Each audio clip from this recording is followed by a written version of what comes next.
नमस्कार दोस्तों, OCN network में आपका स्वागत है। अभी अखिलेश यादव कलकत्ता होकर के आए हैं, ममता बनर्जी से उनकी मुलाकात हुई है, साथ में चाचा भी थे और एक फ़ोटो भी आया है। ममता बनर्जी मुख्यमंत्री की कुर्सी पर विराजमान हैं, इनके चाचा प्लास्टिक की कुर्सी पर और ये स्टूल पर बैठे हुए हैं और कुछ वक्तव्य आए हैं, कुछ बयान आए हैं। चाचा ने पहले कहा कि उत्तर प्रदेश में हम 50 सीटें जीतेंगे, तो अखिलेश यादव ने उसे संशोधित कर दिया और कहा कि सभी 80 सीटों पर हम भारतीय जनता पार्टी को हरा देंगे। इधर हम देख रहे हैं कि कांग्रेस की तरफ से भी कुछ-कुछ बयान आने शुरू हुए हैं और जयराम रमेश ने फिर उस चीज को दोहराया है जो उन्होंने भारत जोड़ो तोड़ो यात्रा के समय कहा था कि बिना कांग्रेस के कोई भी फ्रंट बन नहीं सकता है, कोई भी संभावना बन ही नहीं सकती है। तो सवाल ये है कि जिस फ्रंट को बनाने की कवायद ये लोग कर रहे हैं, अखिलेश यादव हों, तेलंगाना के मुख्यमंत्री हों, अरविंद केजरीवाल हों, ममता बनर्जी हों, इस फ्रंट में कौन-कौन रह सकता है, हो सकता है और क्या ये एक प्रभावी विकल्प हो सकता है नरेंद्र मोदी का? क्योंकि इनमें से ऐसा कौन-सा चेहरा है जिसको लेकर के कोई आशा जगती हो लोगों के दिल-दिमाग में। तो इस पर चर्चा करने के लिए मेरे साथ लखनऊ से वरिष्ठ पत्रकार वीरेंद्र नाथ भट्ट जुड़ रहे हैं। वीरेंद्र जी, बहुत स्वागत है। नमस्कार। कलकत्ता यात्रा पर क्या कहेंगे आप और उसके बाद जो दावे किए गए हैं उस पर भी जरा टिप्पणी करिए। देखिए, कलकत्ता की में कोई पहली बार तो इनकी राष्ट्रीय कार्यकारिणी की बैठक हो नहीं रही है। पहले भी हो चुकी है 2012 में और उसके लेकिन समाजवादी पार्टी मूलतः एक क्षेत्रीय पार्टी है, रीजनल पार्टी है, लेकिन उसका अध्यक्ष अपने आप को राष्ट्रीय अध्यक्ष कहता है। और ये सभी क्षेत्रीय दलों की समस्या है कि वो हैं तो क्षेत्रीय पार्टी है, रीजनल पार्टी है, बट दे कॉल देमसेल्फ कि हमारा अध्यक्ष राष्ट्रीय अध्यक्ष है और राष्ट्रीय पार्टी है। तो टेक्निकली राष्ट्रीय पार्टी तो समाजवादी पार्टी है नहीं, बहुजन समाज पार्टी थी, अब नहीं है, आम आदमी पार्टी हो गई है। तो समाजवादी पार्टी ने 2012 में तो पहली बार अपने इतिहास में इसकी स्थापना तो नवंबर 1992 में हुई थी और इतिहास में पहली बार इसने यूपी के इतिहास में सबसे कम वोट शेयर 29.1% वोट के आधार पर इसने 207 या 8 222 सीटें जीती थी 2012 में। 2014 में लोकसभा का चुनाव हुआ, समाजवादी पार्टी का सुपड़ा साफ हो गया। बीजेपी करीब 72 सीटें ले गई थी और उसमें 5 सीटें समाजवादी पार्टी को मिली थी। उसके बाद से लगातार प्रयोग दर प्रयोग का सिलसिला चल रहा है। 2017 के विधानसभा चुनाव में उत्तर प्रदेश में समाजवादी पार्टी ने कांग्रेस से गठबंधन किया। लगभग 115 सीटें इन्होंने छोड़ी कांग्रेस के लिए और वो गठबंधन वाज ए डिजास्टर, बहुत घातक सिद्ध हुआ। और समाजवादी पार्टी को मात्र 47 सीटें मिली और कांग्रेस 10 पे सिमट गई। 2019 के लोकसभा चुनाव में इन्होंने फिर एक नया प्रयोग किया और बहुजन समाज पार्टी और राष्ट्रीय लोकदल के साथ गठबंधन किया और उसके बावजूद भी बहुजन समाज पार्टी को तो 10 सीटें मिली लोकसभा की, समाजवादी पार्टी को 5 और राष्ट्रीय लोकदल को 1 भी नहीं मिली। और लोकसभा के चुनाव के परिणाम मई 2014 में पूरी तरीके से अनाउंस भी नहीं हुए थे कि बहुजन समाज पार्टी ने गठबंधन तोड़ने की घोषणा कर दी। और 2022 के यूपी विधानसभा चुनाव में इन्होंने फिर एक नया प्रयोग किया और ओम प्रकाश राजभर की पार्टी है सुहेलदेव भारतीय समाज पार्टी और एक बदायूं के नेता है, उनकी पार्टी है महान दल और एक और पार्टी है जनवादी समाजवादी पार्टी जो चंदौली और वाराणसी में सक्रिय है, जो लोनिया समाज की पार्टी है। और इन्होंने 3 नेताओं को तोड़ा भारतीय जनता पार्टी से, स्वामी प्रसाद मौर्य, सहारनपुर के धर्म सिंह सैनी और आजमगढ़ के दारा सिंह चौहान। दारा सिंह चौहान भी लोनिया समाज से आते हैं और धर्म सिंह सैनी सहमी समाज से। जी जी। सैनी फायदा हुआ कि सीटें बढ़ के समाजवादी पार्टी 111 हो गई और बाकी गठबंधन की मिलाकर के करीब हो गई 14, तो 125 सीटें हो गई। अब इनसे सुहेल देव समाज पार्टी अलग हो चुकी है, उसके 6 विधायक हैं। अब आ रहा है 2024, तो 2017 में इन्होंने कहा कि साहब ईवीएम में बेईमानी हुई है, हम इसलिए हार गए। इसी तरह की बात इन्होंने 2019 में भी कही थी। 22 में इन्होंने खुल के तो नहीं कहा ईवीएम के बारे में, लेकिन बात ये उठाई थी और उसके बाद से इन्होंने एक नया प्रयोग करना शुरू किया कि साहब वो जाति जनगणना का होनी चाहिए यूपी में। जाति जनगणना बात कानूनी तौर पे गलत इसलिए है कि जनगणना का अधिकार केवल केंद्र सरकार को है। रजिस्ट्रार जनरल ऑफ सेंसस जो होते हैं भारत सरकार के गृह मंत्रालय के अधीन, वो इस काम को करवाता है। राज्य सरकार केवल सर्वेक्षण करवा सकती है, सर्वे, लेकिन मीडिया में इसको लगातार जनगणना कहा जा रहा है, बिहार में भी, उत्तर प्रदेश में भी, जो कि कानूनी तौर पे गलत है। तो अब ये नया प्रयोग करने जा रहे हैं अखिलेश यादव कि भाई हमने जो है यूपी में तमाम सारे परमुटेशन कॉम्बिनेशन करके देख लिया, उससे कोई लाभ नहीं मिला, तो अब हमको राष्ट्रीय फलक की ओर चलना चाहिए। और अखिलेश यादव लगातार दौरे कर रहे हैं। वो अभी हाल में तमिलनाडु के मुख्यमंत्री स्टालिन के जन्मदिन समारोह में गए थे। फिर वो भी हाल में ही तेलंगाना गए थे, हैदराबाद में एक के पास एक विष्णु मंदिर का शिलान्यास करने का समारोह था, वो उसमें गए थे। अभी इसी महीने वो अहमदाबाद शंकर सिंह वाघेला के परिवार में शादी में गए थे। फिर इसी महीने वो अभी दिल्ली गए थे, वहां उनकी मुलाकात अरविंद केजरीवाल से हुई और लालू यादव से मुलाकात भी हुई। तो इस तरह का सिलसिला, और वहां पे उनकी मुलाकात शिवसेना के नेताओं से भी हुई। तो ये भी दावा किया जा रहा है कि लालू यादव ने अखिलेश यादव को इस बात का आशीर्वाद दे दिया है कि आप अपना अलग गठबंधन जो है ममता बनर्जी के साथ मिलकर बनाइए। तो अब यूं तो लालू यादव जो का तो लगातार 2004 से कांग्रेस के साथ गठबंधन चल रहा है, लेकिन अब क्या स्थिति उभरती है, जिस तरीके से तेजस्वी यादव को सीबीआई को के मामले में बेल मिल गई है और अभी ईडी का मामला बाकी है। बिहार सरकार का भविष्य क्या होता है, ये अभी आने वाले 2 महीनों में 1 महीने में तय हो जाएगा, क्योंकि ईडी का मामला भी काफी गंभीर है तेजस्वी के खिलाफ। तो कुल मिला के अब अखिलेश यादव जो है लगातार असफल प्रयोगों के बाद एक नया प्रयोग करने जा रहे हैं और उनको लगता है कि वो राष्ट्रीय नेता की जो मुलायम सिंह यादव के निधन के बाद उत्तर प्रदेश में विपक्ष की ओर से जो एक राष्ट्रीय राजनीति में एक जो चेहरा होना चाहिए था, वो इस समय नहीं है। तो उनको इस शून्यता को भरना होगा, इसलिए उनका राष्ट्रीय फलक पे उभरना जरूरी है। और आपको याद होगा पिछले वर्ष नवंबर में जब मैनपुरी लोकसभा सीट में उपचुनाव हुआ था, उसी समय अखिलेश यादव ने ये घोषणा कर दी थी कि 2024 में वो कन्नौज से लोकसभा का चुनाव लड़ेंगे। अखिलेश यादव 2 बार कन्नौज से सांसद रह भी चुके हैं। 1999 में रहे हैं और उसके बाद 2004 में भी हुए हैं और 2009 में भी हुए। 3 बार सांसद वहां से रह चुके हैं और 2012 में वहां से उपचुनाव हुआ था, जहां से उनकी पत्नी जीत गई थी। और 2019 का जो 2014 का जो लोकसभा चुनाव हुआ था, उसमें भी उनकी पत्नी जीत गई थी, लेकिन 2019 में उनकी पत्नी डिंपल यादव वहां से चुनाव हार गई थी और कन्नौज से में बीजेपी के विधायक के सांसद हैं सुब्रत पाठक। तो ये एक नया प्रयोग है और ये देखते हैं क्या होता है। और आपको मालूम ही है, जब जनवरी में उत्तर प्रदेश में राहुल गांधी की भारत जोड़ो यात्रा का प्रवेश हो रहा था, तब कांग्रेस ने समाजवादी पार्टी और बहुजन समाज पार्टी और राष्ट्रीय लोकदल सभी को उसमें आने का न्योता दिया था। लेकिन राष्ट्रीय लोकदल के कार्यकर्ता तो स्थानीय स्तर पे शामिल हुए थे, लेकिन अखिलेश यादव ने कहा था ये कौन सी यात्रा है, मुझे इसकी कोई जानकारी नहीं, हमें कोई ऐसा कोई इनविटेशन प्राप्त नहीं हुआ है। बहुजन समाज पार्टी ने कोई प्रतिक्रिया व्यक्त नहीं की थी, लेकिन अखिलेश यादव की प्रतिक्रिया बड़ी हॉस्टाइल थी कांग्रेस को लेकर के। और उन्होंने फिर कलकत्ता में बयान दिया है कांग्रेस को लेकर के। ममता बनर्जी का भी बयान आ गया है कि राहुल गांधी के नेतृत्व में वो किसी मोर्चे में शामिल नहीं होंगी।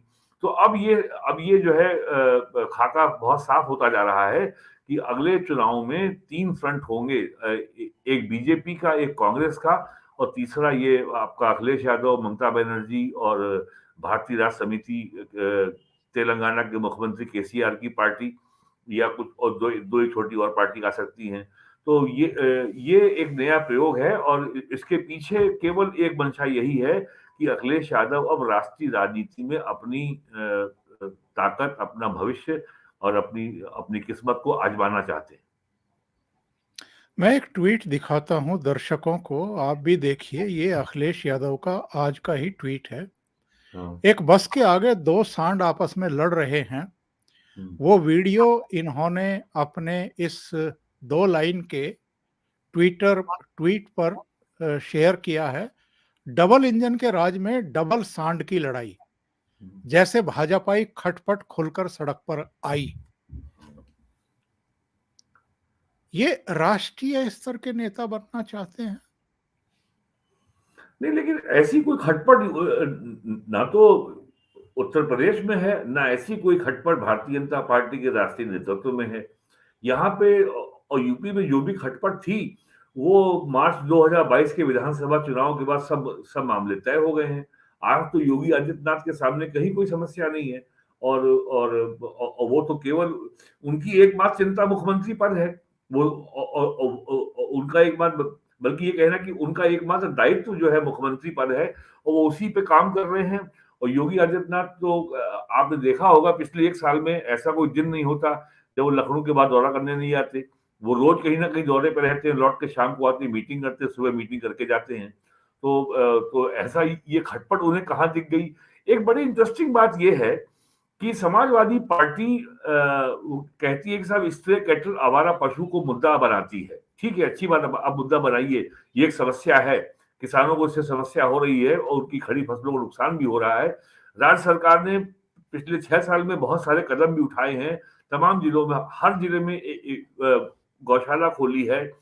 किसानों को ये भी सुविधा दी है, यदि आप एक स्ट्रे कैटल रखेंगे तो आपको 900 रुपए प्रति माह मिलेगा।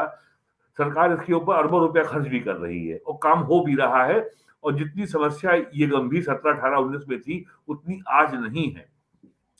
समाजवादी पार्टी गायों को लेकर के विरोध तो कर रही है, लेकिन समाजवादी पार्टी ये मांग क्यों नहीं करती कि योगी सरकार ने जो गोहत्या पे जो पाबंदी लगाई है, उस पाबंदी को क्या हटा लिया जाए।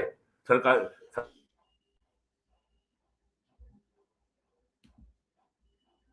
समाजवादी पार्टी मांग करे कि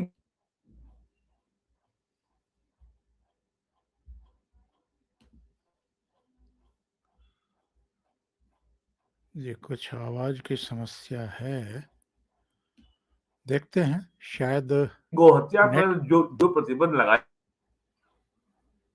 है योगी सरकार ने, उसके बाद 2014 से ही बंगाल बॉर्डर से गायों की स्मगलिंग बड़े पैमाने पर होती थी।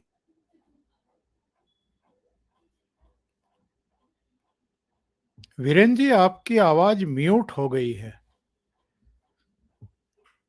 माइक को अनम्यूट कर दीजिएगा।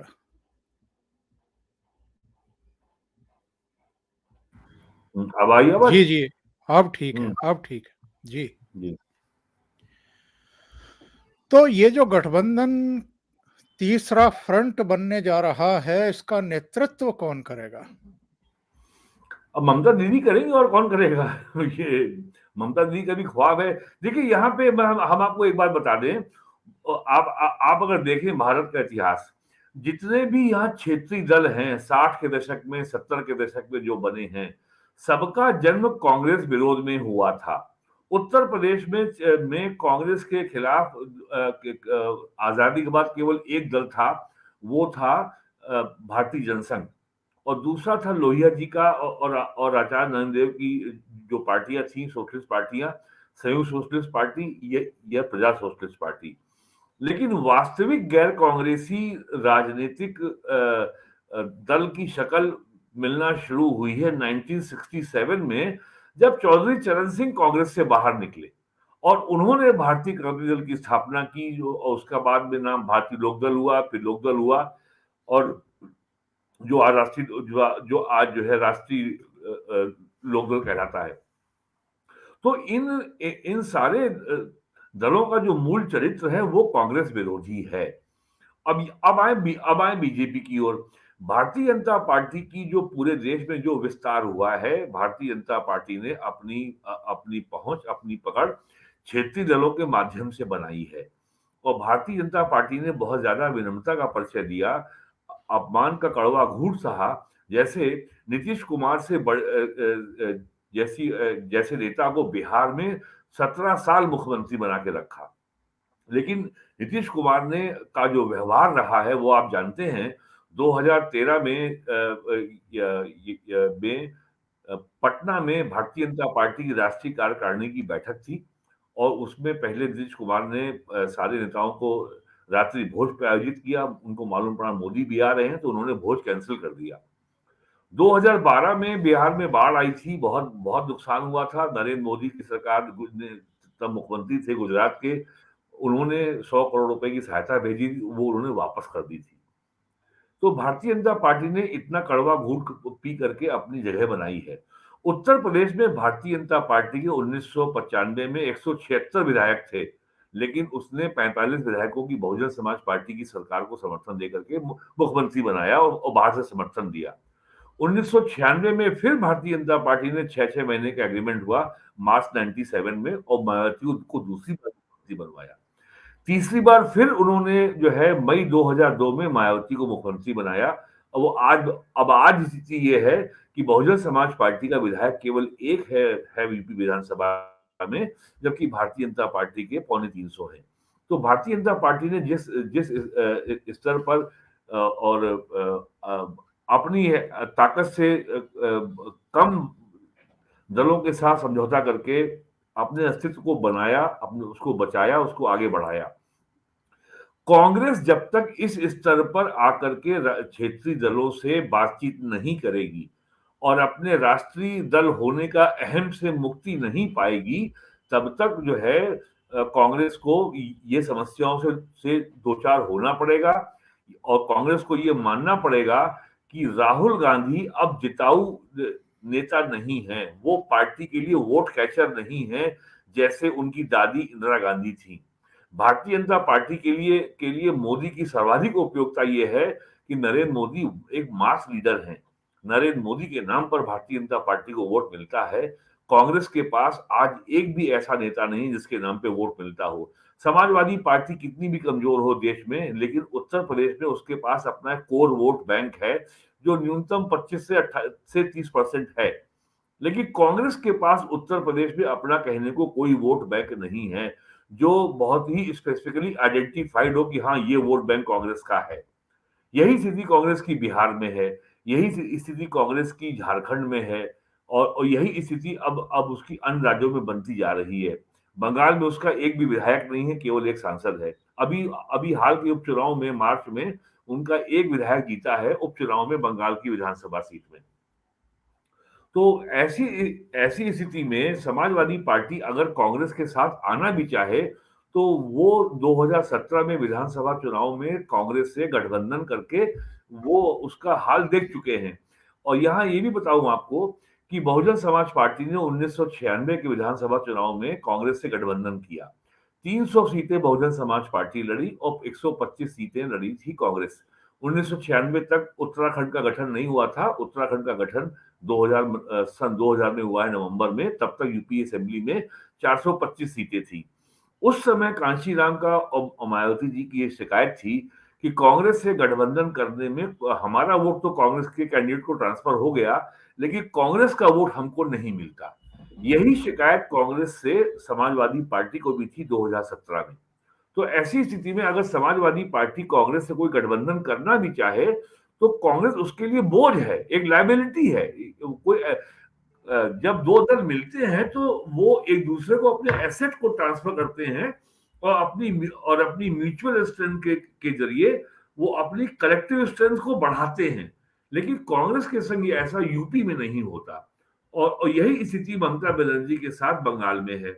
अगर कांग्रेस के साथ वो अगर थोड़ी भी अगर वो नरम रवैया अपनाती है तो उससे सीपीएम के लेफ्ट फ्रंट के जागृत होने का, रिवाइव होने का खतरा पैदा हो जाता है।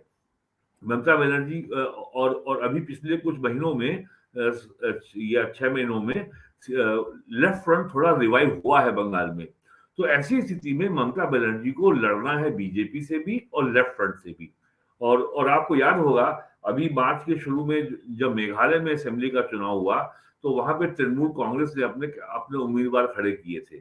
तो राहुल गांधी ने ममता बनर्जी पे आरोप लगाया था कि ममता बनर्जी की पार्टी भारतीय जनता पार्टी की सहायता कर रही है।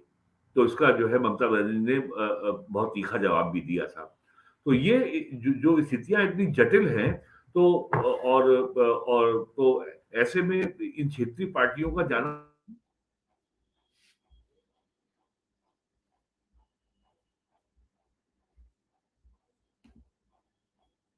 आसान नहीं है, नीति साथ आने को तैयार नहीं है। ममता बनर्जी भी कांग्रेस से ही निकली है, उन्होंने कांग्रेस से निकल करके अपनी पार्टी अलग बनाई है, तृणमूल कांग्रेस या रियल कांग्रेस। तो और ये भी सच्चाई है कि भारतीय जनता पार्टी को राष्ट्रीय स्तर पर जो चुनौती कांग्रेस के नेतृत्व में गठबंधन दे सकता है, वो थर्ड फ्रंट नहीं दे सकता। और थर्ड फ्रंट जो होगा, वो केवल एंटी बीजेपी वोट के बंटवारे का ही काम करेगा और बीजेपी की जीत को वो आसान बनाएगा। आपने अभी जो कुछ कहा है, एक तो मैं जानना चाहता हूं, आप कह रहे हैं कि कांग्रेस को ये सोचना पड़ेगा, ये फैसला लेना पड़ेगा कि राहुल गांधी के नेतृत्व में वो चुनाव नहीं जीत सकती है। तो सवाल ये है कि कांग्रेस में क्या कोई ऐसा नेता बचा है जो राहुल गांधी को जाकर के ये कह सके कि आप रिजेक्टेड माल हैं, आप में प्रधानमंत्री बनने की क्षमता नहीं है, देश की जनता आपको पसंद नहीं कर रही है, आप जरा हट जाइए और किसी और को लेकर के आइए? नहीं, इसका हल तो कांग्रेस ने बहुत पहले खोज लिया है।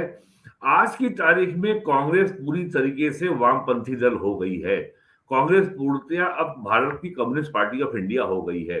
कांग्रेस में राहुल गांधी की टीम हो, प्रियंका गांधी की टीम हो, या उनकी माता जी सोनिया जी हो, पूरी तरीके से अब जो जेएनयू से जो निकले हुए लोग हैं, उनका पार्टी के तंत्र पे पूर्णतः कब्जा हो चुका है। आपने देखा, जो टुकड़े टुकड़े गैंग का जो नारा लगाने वाला कन्हैया कुमार पूरे पूरे यात्रा में राहुल गांधी के साथ था। तो कांग्रेस ने इसका रास्ता ये निकाल लिया है कि हम बहुत ही तीखा, बहुत ही बिटर, बहुत ही anti Modi, anti BJP stand लेंगे, उसका फायदा हमको मिलेगा। और माइनॉरिटी का मुद्दा हम बनाएंगे तो हमको एकमुश्त मुसलमानों का वोट मिलेगा। अगर मुसलमानों का वोट मिलेगा तो और अन्य समुदाय के लोग भी हिंदुओं के उनके साथ जुड़ेंगे और वो अपना वोट शेयर 20% से आगे ले आ सकते हैं। अगर वो 25% तक भी ले जा सकते हैं, तो और उनकी स्ट्रैटेजी इलेक्शन जीतने की नहीं है।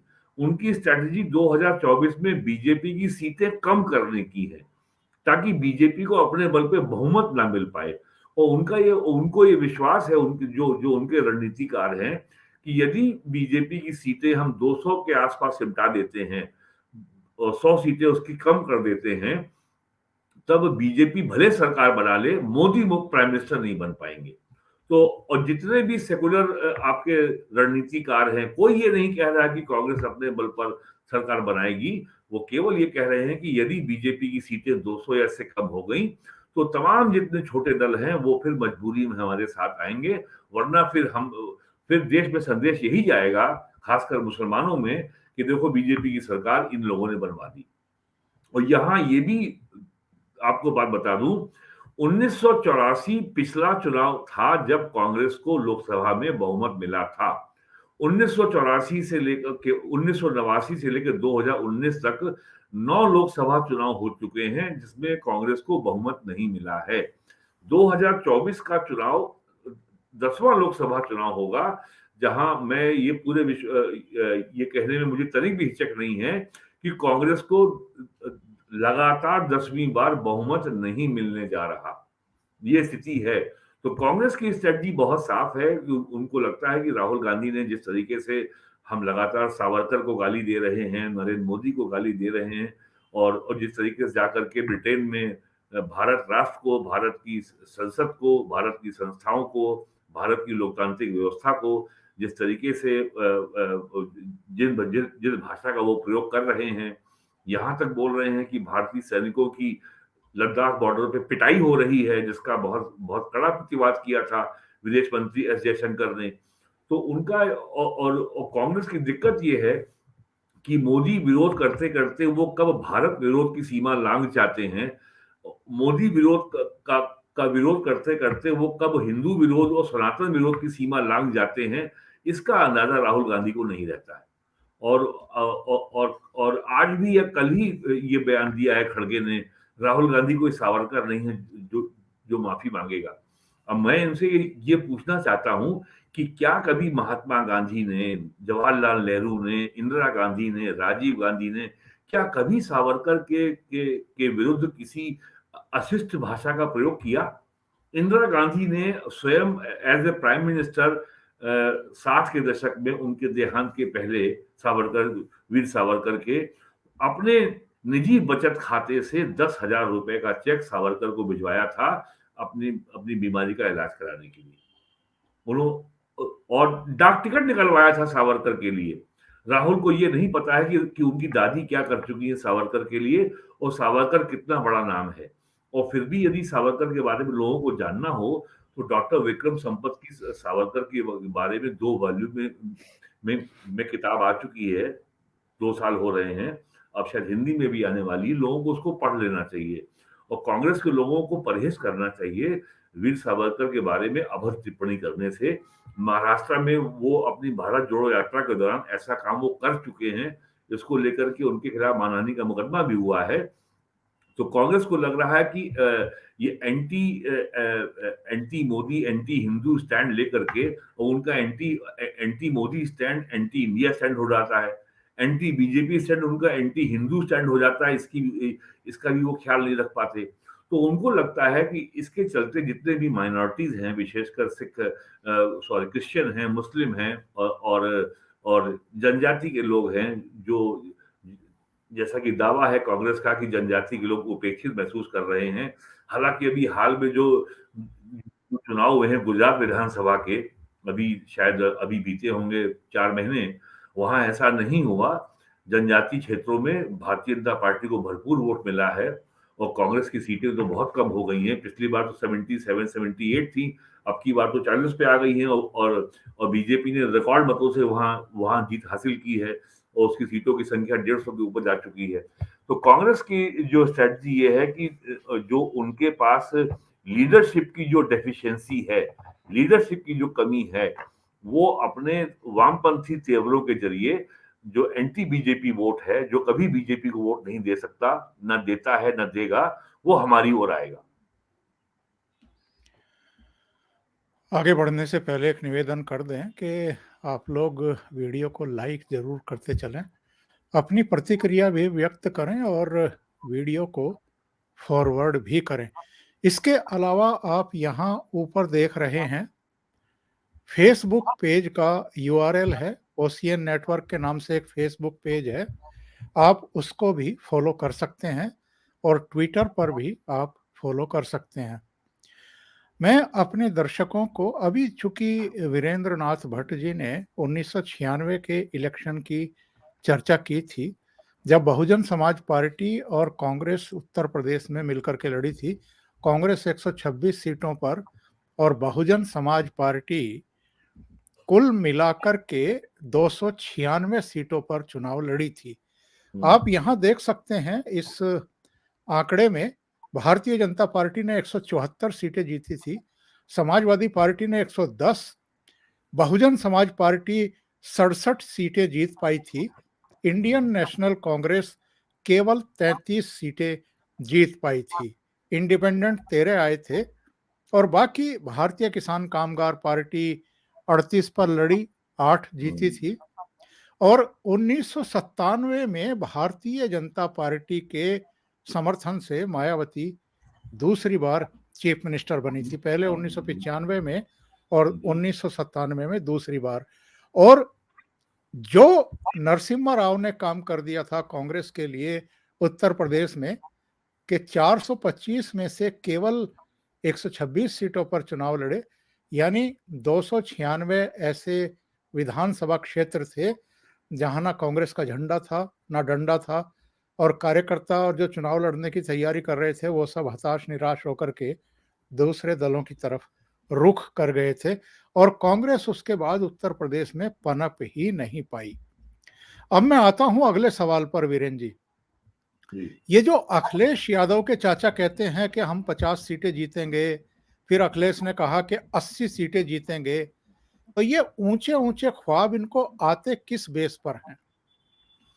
देखिए साहब, राजनीति में ग्रैंड स्टैंडिंग की जाती है। आप एक पोजीशनिंग करते हैं, आप एक वर्च्यू सिग्नलिंग करते हैं, आप एक शुभकामना का संदेश भेजते हैं। अब जैसे 2017 में चुनाव हार गए असेंबली का, तो अपने मतदाता को का दिल रखने के लिए, उसका मनोबल रखने के लिए कोई ना कोई कहानी गढ़नी थी, तो बोल दिया साहब ईवीएम में गड़बड़ी हुई थी। तो ये सब ग्रैंड स्टैंडिंग है, ये पोजीशनिंग है जो जो चुनाव में की जाती है।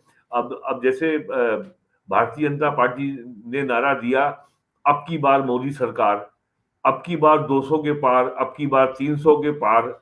तो बीजेपी ने जो ये नारा 2014 में दिया, 2019 में दिया, या यूपी विधानसभा के चुनाव में 2017 में दिया, 2022 में दिया, चारों चुनाव में भारतीय जनता पार्टी ने अपने नारे को सत्य करके दिखाया।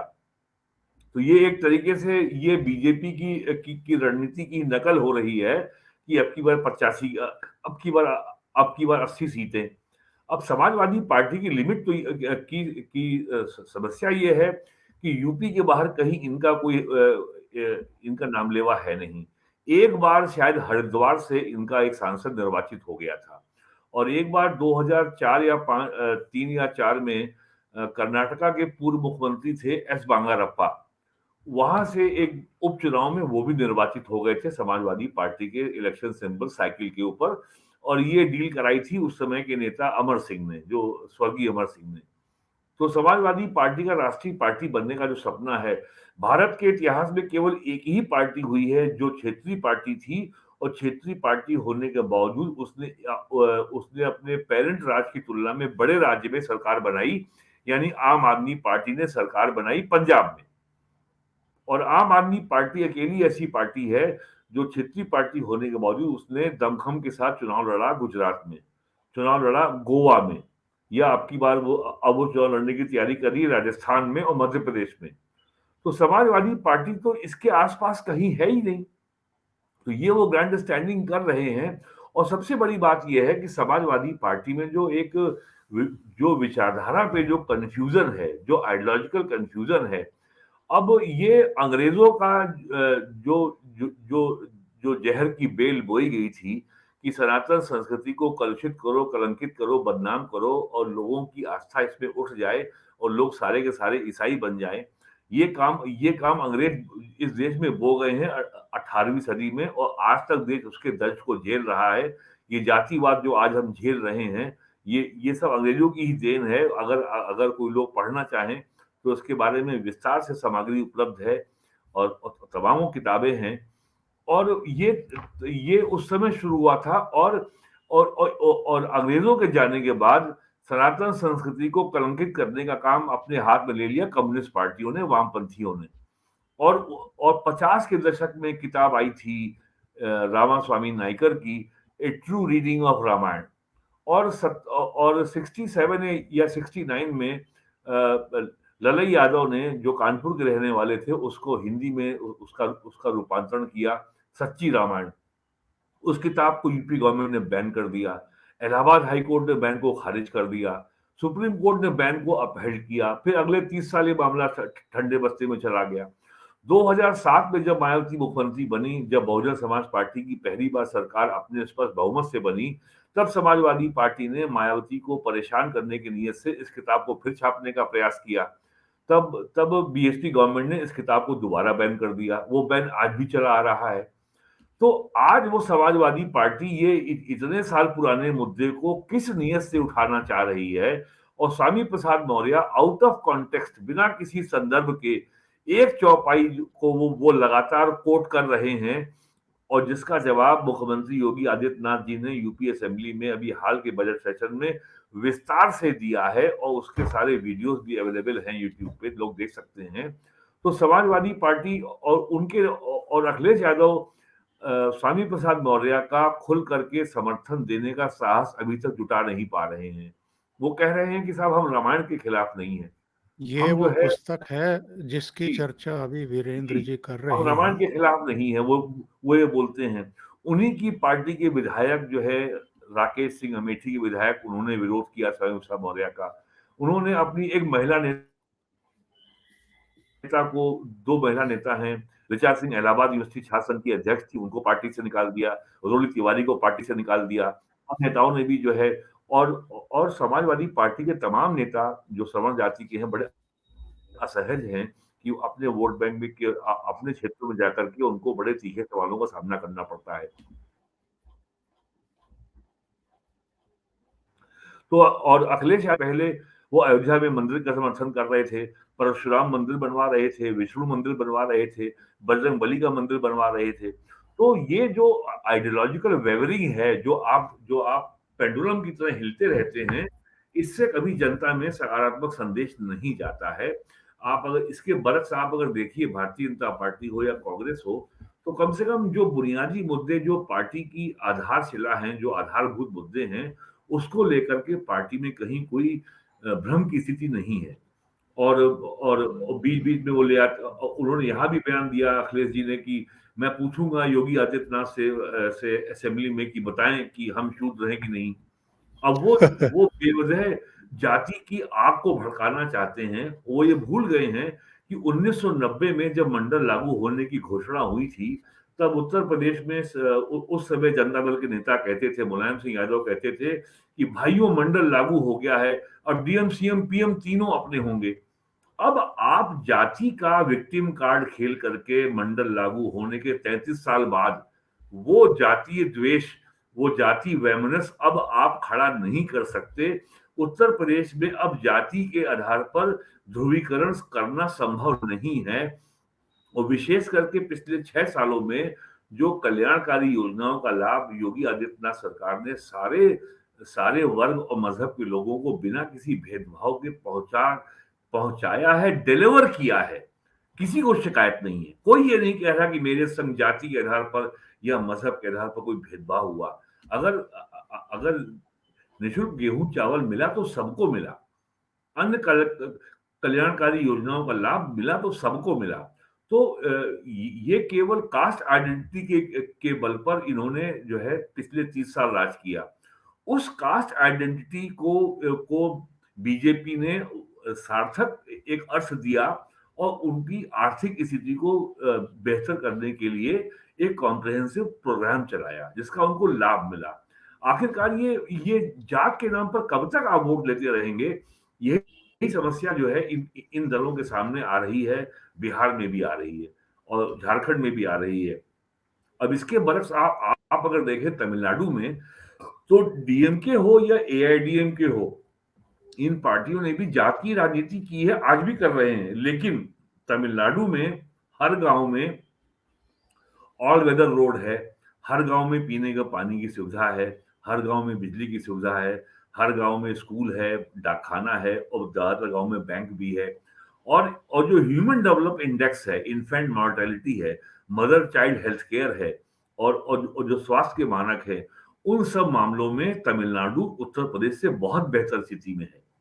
वहां पे समस्या नहीं है इतनी जो हमारे प्रदेश में है, यूपी में इन्फेंट मॉर्टेलिटी की। तो ये सब चीजें हो चुकी हैं तो समाजवादी पार्टी के सामने। और दूसरी बात यह है कि समाजवादी पार्टी के पास अब सांगठनिक और वैचारिक वो क्षमता बची ही नहीं है कि वो किसी नए विचार को जनता के सामने रखे और उसके आधार पर वो जनता को गोलबंद कर सके। नए विचार के आधार पर जनता को गोलबंद करने के लिए बहुत परिश्रम करना पड़ता है। वो परिश्रम अब समाजवादी पार्टी के लोग नहीं कर सकते। तो ये केवल जो है ट्वीट कर देना, प्रेस कॉन्फ्रेंस कर देना और टीवी में खबर चलवा देने से जन समर्थन नहीं मिलता। अब इसके लिए आपको लगातार सस्टेन तरीके से काम करना होता है और ये जो है कैजुअल तरीके से काम हो ही नहीं सकता। अब जैसे उनकी राष्ट्रीय कार्यकारिणी की बैठक कलकत्ता में हुई। अब राष्ट्रीय कार्यकारिणी की बैठक में आपने ये शूद्र गवार ढोर पशु नारी, हम शूद्र हैं और ये रामायण में शूद्र जातियों का, दलितों का, जनजातियों का अपमान होता है, इसका आपने जिक्र तक नहीं किया। क्यों नहीं किया भाई? जब आप ये कह रहे हैं कि ये आपके जातीय सम्मान से जुड़ा मामला है, तो कम से कम राष्ट्रीय कार्यकारिणी की बैठक में राजनीतिक सामाजिक प्रस्ताव में इसका उल्लेख होना चाहिए था। तो ये जो कैजुअल तरीके से, पीसफुल तरीके से जो ये अभियान चलाते हैं, इससे वैचारिक इससे कोई पॉलिटिकल गेन नहीं मिलता। और लोग और हम और यूपी में पिछले 30 साल में ये जातिवाद का दंश लोग इतना झेल चुके हैं कि अब उन्हें बहुत ज्यादा रुचि इसमें इस मुद्दे में है नहीं किसी को।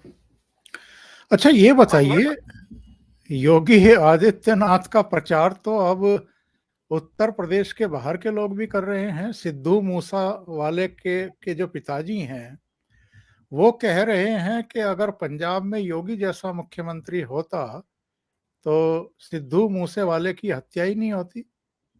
अरे सर, कश्मीर के लोग भी यही कह रहे हैं। श्रीनगर में बुलडोजर चला, श्रीनगर में जो है फारूक अब्दुल्ला और ये जो महबूबा मुफ्ती ने जो है वहां पे अपने अपने बंगलों के आसपास तमाम सरकारी जमीन कब्जा कर ली थी। वो सारी जमीन खाली कराई गई है और वहां पे लोग तालियां बजा रहे हैं कि साहब योगी हमें मुख्यमंत्री चाहिए। अब तो लाहौर के लोग भी योगी की मांग कर रहे हैं कि हमें बुलडोजर चाहिए। ये पब्लिक इंटरेस्ट में स्टेट को कड़े फैसले लेने पड़ते हैं और क्षेत्रीय पार्टियों की सरकारों के चलते ये संभव नहीं हो सकता।